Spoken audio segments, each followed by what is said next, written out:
네, 오늘은 주 안에 우린 하나라는 제목으로 하나님 말씀 증거할 때 많은 은혜를 받으시기 바랍니다.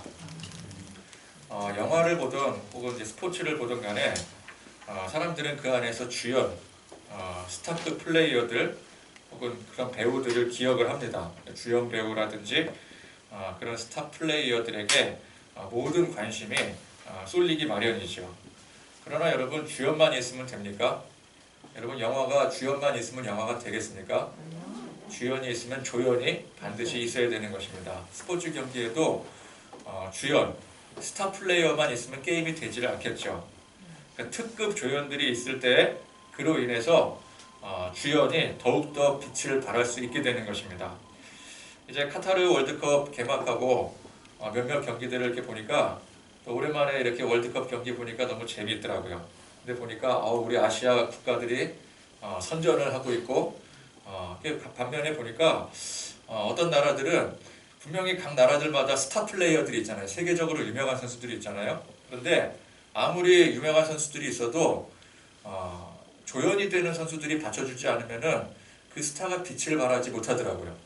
근데 우리나라 보니까 우리나라에도 스타 플레이어 있지 않습니까? 세계적으로 유명한 손흥민 선수가 있는데 손흥민 혼자 잘해갖고 되는 게 아니라 다른 모든 선수들이 그 플레이를 받쳐주니까 비록 이제 뭐 득점은 하지 못했지만 경기 굉장히 잘했잖아요. 다음 경기가 막 기대가 되잖아요.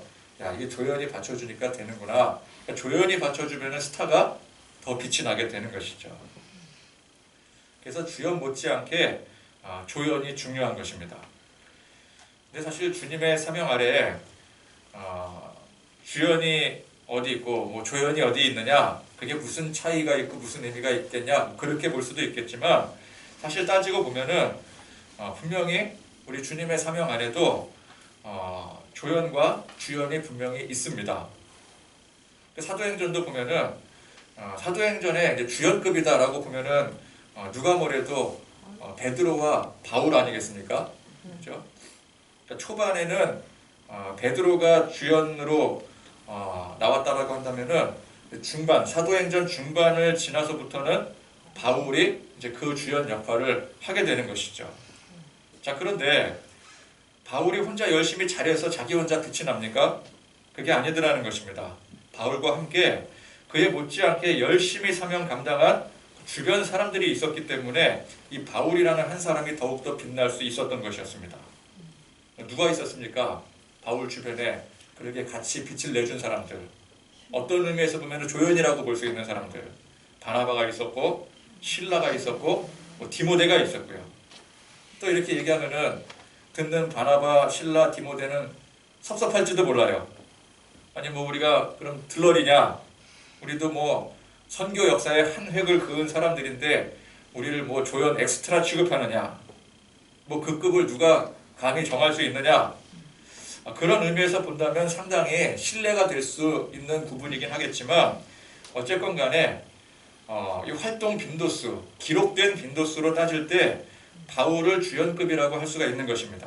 그러니까 여기서 말하는 것은 누가 더 위대한가 그 얘기가 아닌 것이죠. 그러니까 주연과 조연을 누가 더 위대한가 그 기준으로 정하면 안 되는 것입니다. 영화 배우도 주연은 위대하고 조연은 위대하지 않다, 그렇게 보면 안 되는 것이죠. 달란트 비유에서도 보면은 5달란트 받은 사람이 있는가 하면은 2달란트 받은 사람이 있는 것입니다. 받은 역할에 분명히 차이가 있습니다. 차이가 있기 때문에 주연이 있고 조연이 있는 거예요.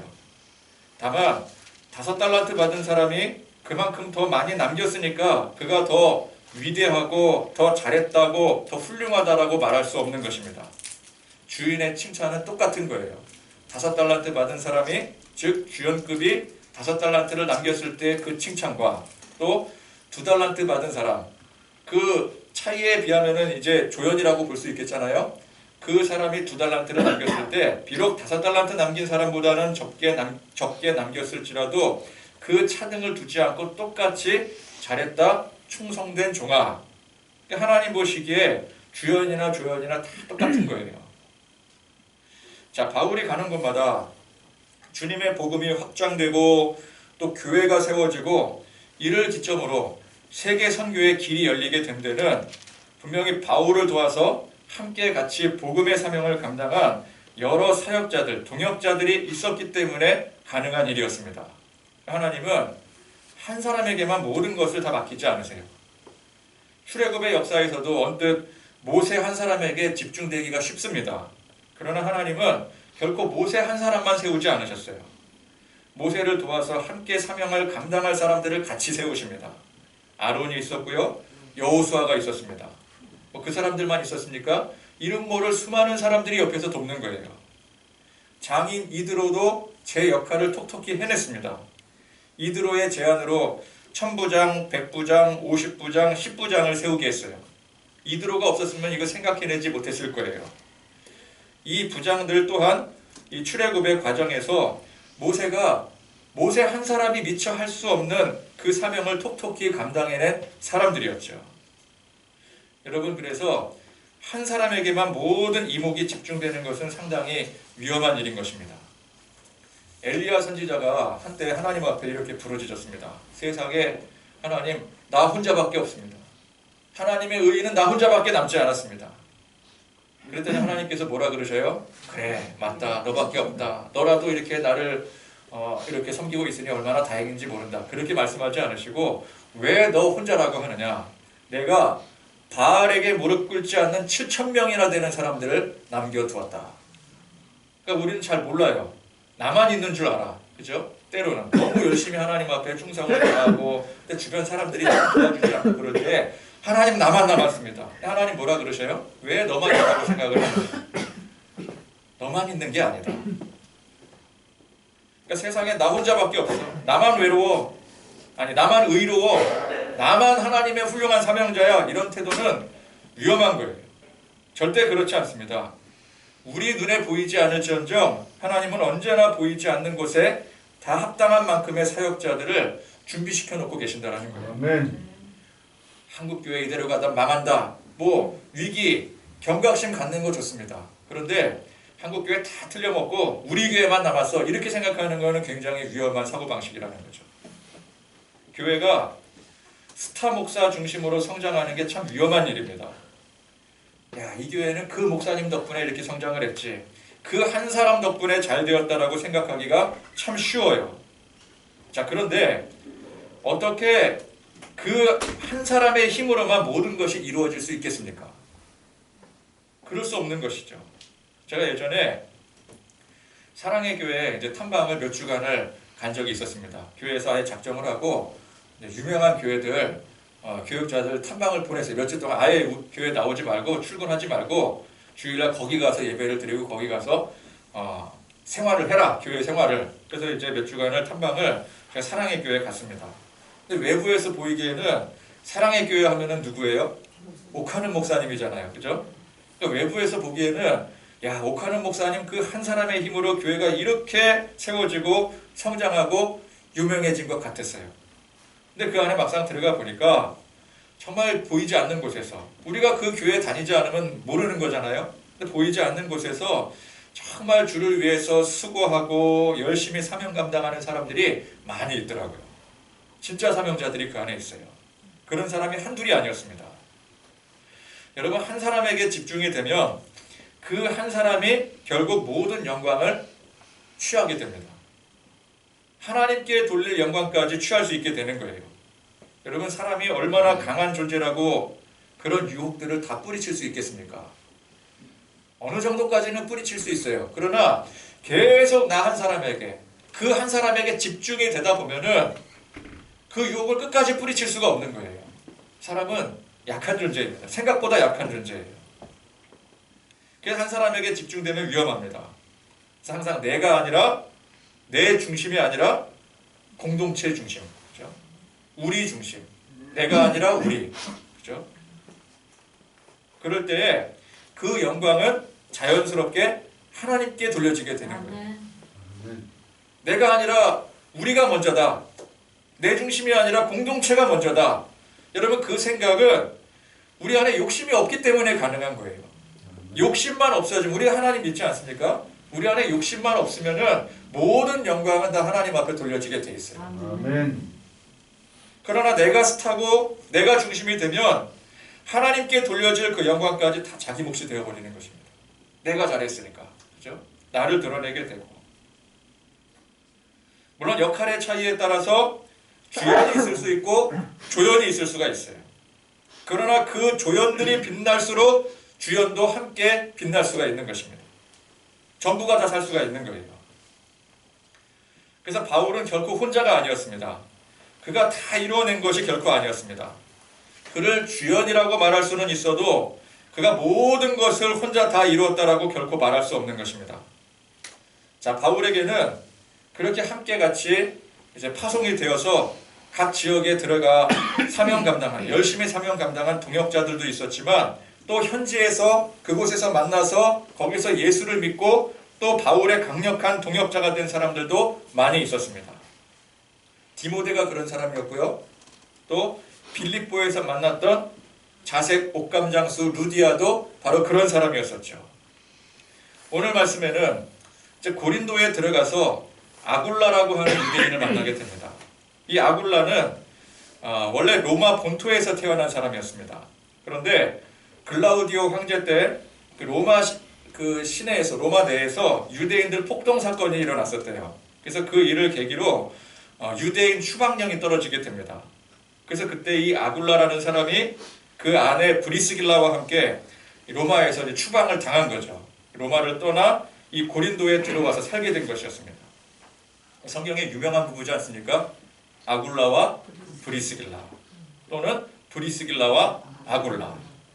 바로 이 부부가 여기서부터, 이 고린도에서부터 등장을 하게 되는 거예요. 자, 이 부부는 여기서 바울을 만난 인연으로 복음을 받아들이게 됩니다. 근데 이게 복음을 그냥 받아들인 정도가 아니라 이제 앞으로 이 바울을 도와서 선교 사역의 한 축을 감당할 정도로 그야말로 특급 조연이 되어집니다.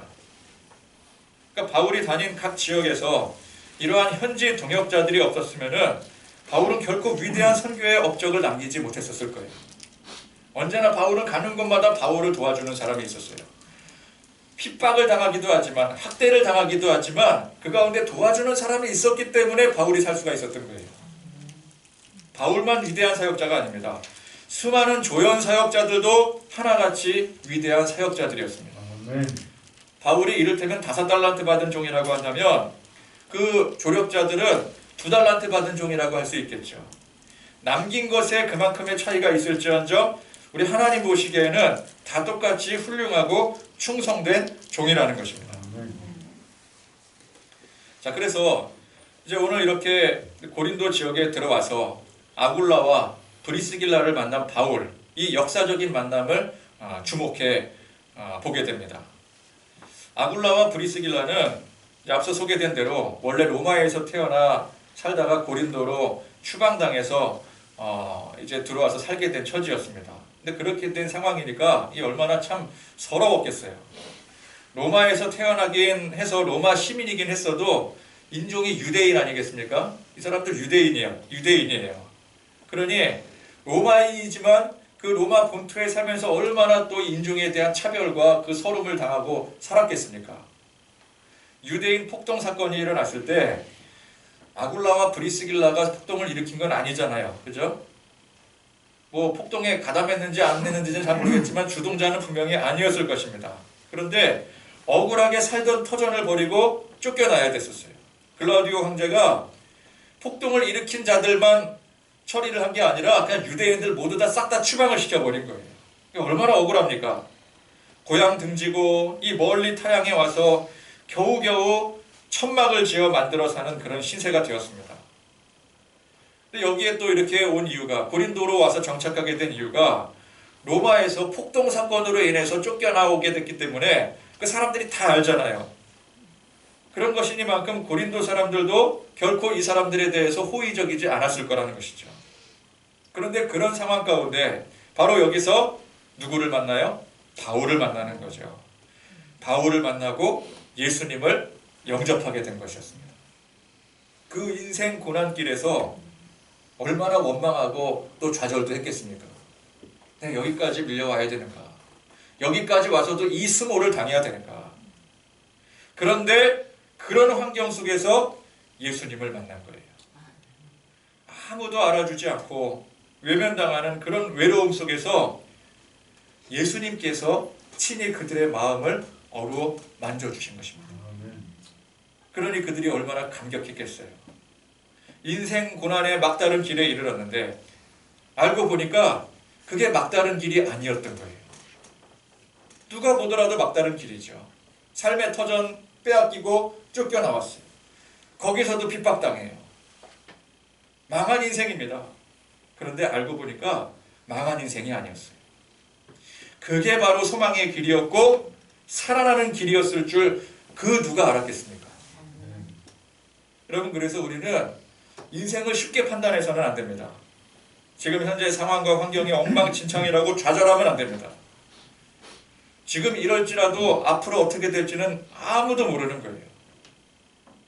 아무리 절박하고 막다른 환경이라 할지라도 그 가운데 하나님 만나게 되고 예수님 영접하게 되면은 거기서부터 인생 시작되는 거예요. 아멘. 인생 펴게 되는 거예요. 아멘.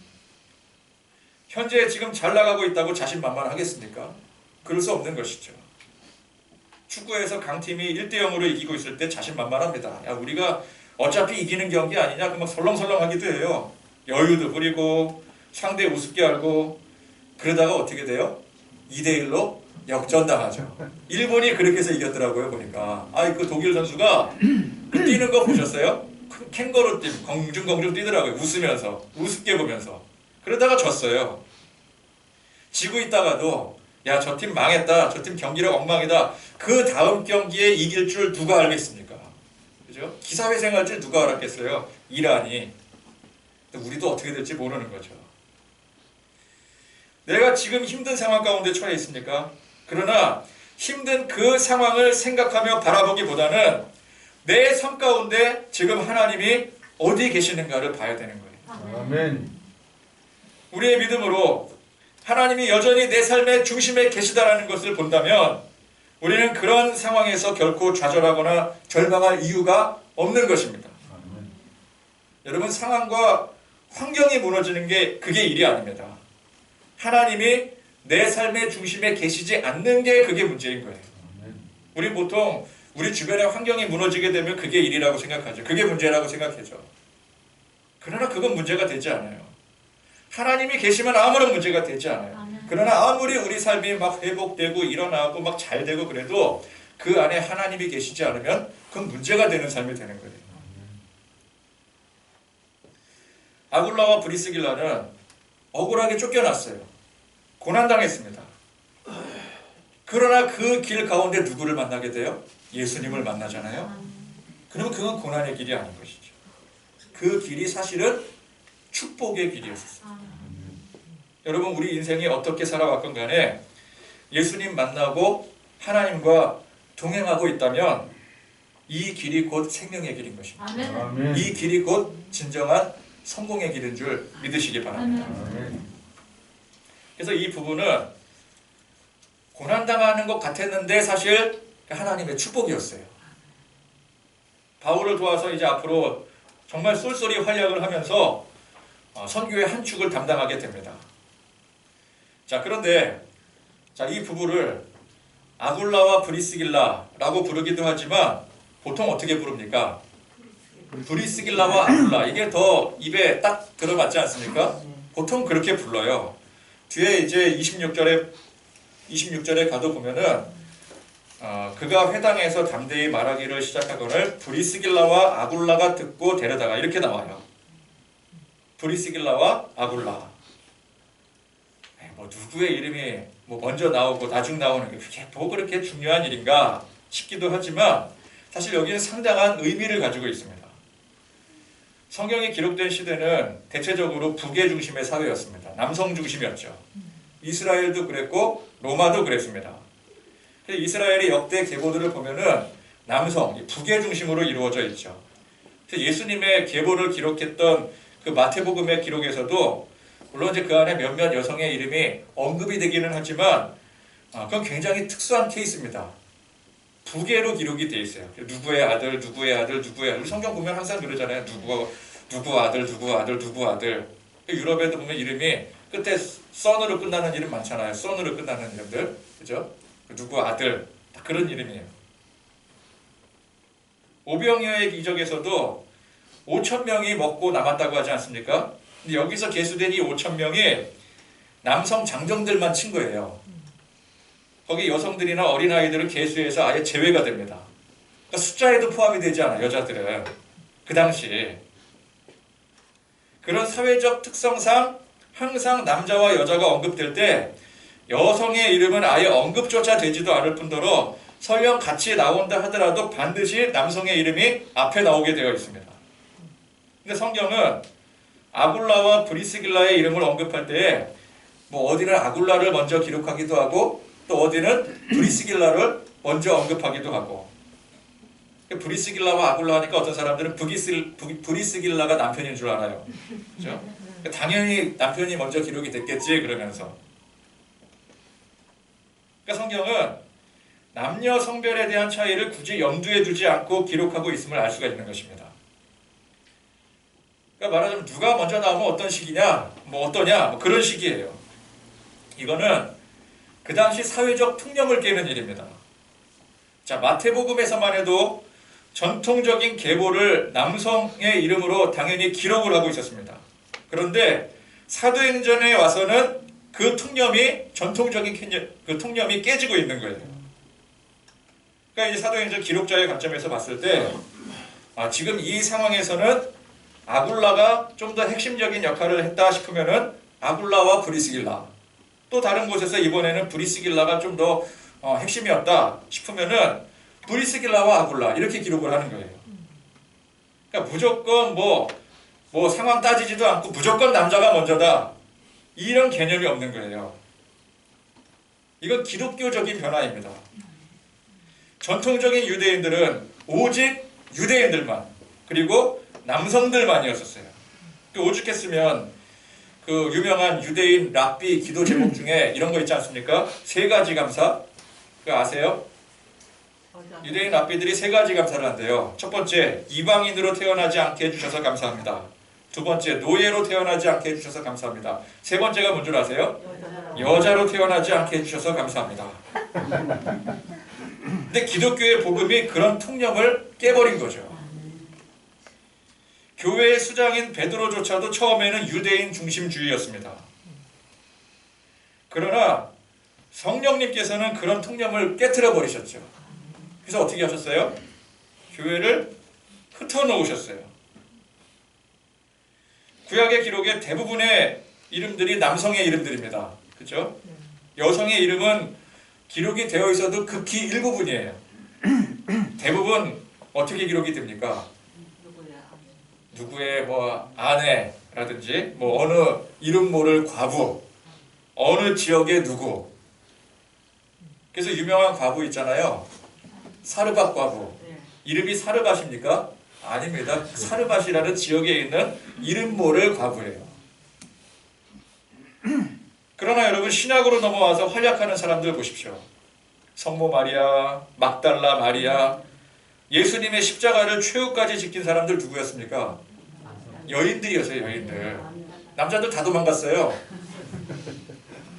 부활의 소식 제일 먼저 전한 사람 누구입니까? 네, 여인들이었어요. 남자들 어떻게 했어요? 다 도망갔다가 숨어 있다가 어떤 사람은 예수님이 직접 나타나셨는데도 불구하고 안 믿고, 그죠? 어떤 사람 막 가서 삐져 있고. 이게 뭐 여성이 위대하다, 뭐 그런 페미니즘적인 그런 사상이 아닙니다. 요즘에는 또 이런 페미니즘이 또 아주 또 사회를 막 지배하려고 하고 있어요. 그런 게 아니라 여자건 남자건 아이건 어른이건 어느 인종이건 간에 하나님은 그 안에 차별이 없으시다라는 거예요. 물론 바울은 교회 안에 남성과 여성의 역할을 분명히 구분을 했습니다. 그러나 그건 성차별이 아니에요. 그 당시 사회적 역할에 따른 구분입니다. 그러니까 문화적으로 봐야 되는 상황인 거죠. 그러니까 바울이 이제 뒤에 보면은 이제 남자는 어떻게 해야 되고 여자는 어떻게 해야 되고 그 기록한 모습이 있잖아요. 그걸 문화적으로 해석을 해야 돼요. 그걸 또 우리도 똑같이 해갖고 바울이 그랬으니까 우리도 똑같이 해야 된다. 그 의미가 아니에요. 여러분 교회가 어떤 곳입니까? 예수 그리스도의 십자가 복음 아래 모두가 평등한 거예요. 아멘. 자, 여기서 말하는 평등은 모두가 똑같이 공평하게 재물을 다 나눠야 되고 그런 어떤 공산사회, 사회주의 사상이 아닙니다. 사람은 누구나 하나님 앞에 사랑받을 권리가 있고 쓰임받을 권리가 있다라는 뜻이에요. 그래서 교회 안에는 부자도 있고 가난한 사람도 있습니다. 그걸 똑같이 맞추라는 얘기가 아니에요. 우리는 평등하면은 자꾸 그걸 똑같이 맞춰야 된다고 생각을 해요. 부자가 있으면 안 되고 가난한 사람이 있으면 안 되고 둘 다 똑같아야 된다. 그걸 평등이라고 주장하는데 교회에서 말하는 평등은 그런 게 아니에요. 부자도 있고요. 가난한 사람도 있어요. 사회적으로 자리 위치가 높은 사람도 있고 그렇지 못한 사람도 있습니다. 역할의 차이가 분명히 또 있어요. 그런 것까지 다 똑같이 맞추는 게 그게 평등이 아니에요. 그런 차이가 있음에도 불구하고 주 안에서 서로 사랑하고 함께 나누고 사명 감당하는 게 진정한 평등인 것입니다. 함께 마음을 나눌 수 있고 교제할 수 있는 게 이게 교회 공동체예요. 그래서 교회에는 여러 부류의 사람들이 있죠. 그 여러 부류의 사람들 다 똑같이 맞추려고 하면 안 돼요. 그걸 그 위치대로 인정을 해야 됩니다. 인정하는 가운데 똑같이 하나님의 사랑을 나누고 하나님의 위로를 나누고 그죠? 축복을 나누고 그것이 진정한 평등이라는 거예요. 인정하는 걸 인정할 건 인정하고 그게 무슨 그게 그렇다고 해서 하나님의 사랑을 못 받는 것도 아니고 더 받는 것도 아니고 그게 평등이라는 거예요. 근데 사람들은 자꾸 반대로 생각을 하죠. 위치를 똑같이 맞춰야 된다. 혹은 하나님의 사랑과 은혜도 차등을 나눠야 된다. 이상하게 생각을 하는 거예요. 반대입니다. 사회적 위치는 그건 그냥 그대로 인정하면 되는 거예요. 아, 저 사람은 또 저렇게 하나님께서 많은 것을 주셨구나. 저 사람은 또 하나님께서 높은 위치에 두셨구나. 다 필요해서 두신 거겠지. 그러나 하나님의 사랑과 은혜는 공평하게. 그죠? 가진 사람이나 못 가진 사람이나 많이 남긴 사람이나 적게 남긴 사람이나 하나님의 사랑과 은혜는 똑같이 나눠집니다.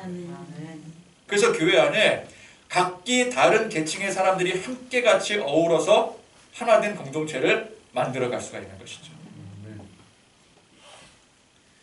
그런 의미에서 장로교 우리 합동 측은 개선해야 될 점이 참 많이 있습니다. 직분에 있어서 아직도 이 남성 우월 사상이 앞서고 있어요.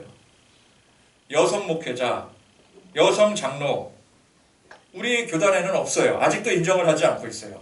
그죠? 근데 인정할 거 빨리 인정해야 됩니다.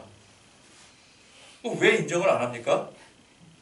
제가 여러분들에게 물어보면 좀 이상하지만 그죠? 장로교 목사가 이상하잖아요. 그런데 이게 인정할 거는 인정해야죠. 성경적이지도 않은데 그죠? 무슨 차이가 있어요? 남자라는 이유로 교회에 중대한 결정을 하는 역할을 해야 되고 여자라는 이유로 거기서 빠져야 되고 여러분 대표기도는 남자만 해야 됩니까? 내년부터는요 이제 우리 여성분들 다 이렇게 접수 받아서 대표기도 나눠서 할 거예요. 아멘. 남자들 얼마나 이 지금 한이 어린 아멘이. 우리만 이걸 해야 됩니까? 이 좋은 거를 같이 나눠야죠.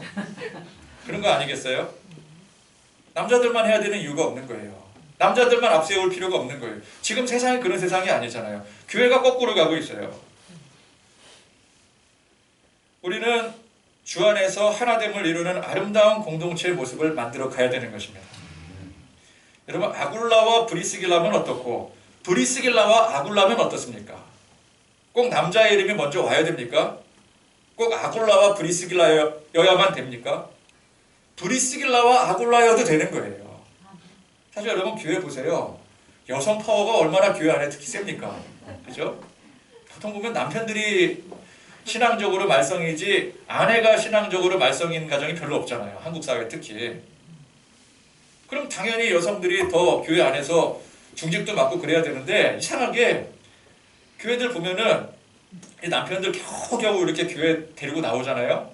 그러면 이 여자들이 그 남편 교회 데리고 나오기 위해서 몇십 년을 기도를 하는 거예요. 눈물 지새우면서. 그러면 이렇게 데리고 나오잖아요. 몇 주 나오고 한 1년 정도 나오면 바로 안수 집사 시켜요. 뭔 믿음이 있다고. 남자라는 이유로. 중직은 그런 사람한테 맡겨요. 정작 뒤에서 그렇게 기도하고 헌신하고 눈물 지은 사람은 아무것도 없어요. 남성, 여성을 차별할 이유도 없고 어리다고 무시할 이유도 없고 이방인이라고 배척할 이유가 없는 것입니다. 오늘 이 말씀은 참 많은 것을 시사해 주죠. 첫 번째는 한 사람에게만 집중된 어떤 특권의식, 스타의식, 그런 의식을 우리가 우리 사회 안에서부터 버려야 됩니다. 적어도 교회 공동체 안에서 버려야 되는 것이죠. 우리는 모두가 함께 각자 하나님께서 주신 역할 안에서 함께 사명 감당할 공동체인 것입니다. 기계 안에는 보면은 기계 부속품들이 있잖아요. 커다란 톱니도 있고 작은 톱니도 있어요. 근데 보통 볼 때는 커다란 톱니바퀴가 그게 제일 중요해 보이죠. 작은 거 뭐 그냥 그거 몇 개 없어도 뭐 되는 거 아니냐, 그렇게 생각할 수 있는데, 여러분 아무리 작은 톱니바퀴 하나라도 그거 없으면 어떻게 돼요? 기계가 못 돌아가는 거예요. 주연과 조연의 차이는 분명히 있을 수 있지만 그것은 그냥 표면적인 차이일 뿐 그 본질적인 차이가 될 수가 없는 것입니다. 주연은 주연대로, 조연은 조연대로 하나님께서 주신 그 은혜와 축복대로 열심히 함께 같이 사명 감당할 때 큰 톱니바퀴가 굴러가고 작은 톱니바퀴가 거기에 맞물려 같이 돌아갈 때 아름다운 공동체가 될 수가 있는 것입니다. 아멘.